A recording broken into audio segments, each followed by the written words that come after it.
Shopping mall में आग लगने के मुकदमे में फायर ब्रिगेड को क्यों नामजद किया? मेयर कराची मुर्तजा वहाब फट पड़े।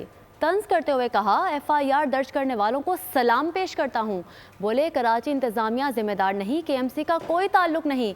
नक्शा केएमसी या एसबीसीए ने मंजूर नहीं किया। जब आग लगी किसी और इदारे का अमला नहीं आया था। केएमसी फायर डिपार्टमेंट के जो फायर ऑफिसर्स थे, एहलकार थे, वो वहाँ मौजूद थे। हमारी 1112 की जो एम्बुलेंस सर्विस है सिंध हुकूमत की, जिसमें केएमसी उनके साथ है, वो वहाँ पर मौजूद थी। बदकिस्मती के साथ काम भी हम लोग करते हैं और बुराई भी, तनकीद भी हमारे ऊपर ही होती है। लेकिन एफआईआर माशाल्लाह पुलिस ने भी शाबाश। तो थोड़ा मैं समझता हूँ उन एफआईआर काटने वालों को जो मुद्दई है, मैं उनको भी कहना चाहूंगा, जो पुलिस वाले हैं उनको भी चाहूंगा। कमजोर लोग बेचारे जो मेहनत कर रहे होते हैं ना, उनको सबसे आसान है, हम ट्रैफिक पुलिस वालों को भी हम बुरा भला कह देते हैं। हमारा टाउन भी तैयार है और केएमसी भी तैयार है कि वो जिम्मेदारी हम निभा। उस बिल्डिंग का नक्शा बिल्डिंग कंट्रोल अथॉरिटी ने, केएमसी ने अप्रूव नहीं किया। उस नक्शे को रेगुलराइज भी, कि मैं एक और आपको बात बता दूं, वो रेगुलराइज भी।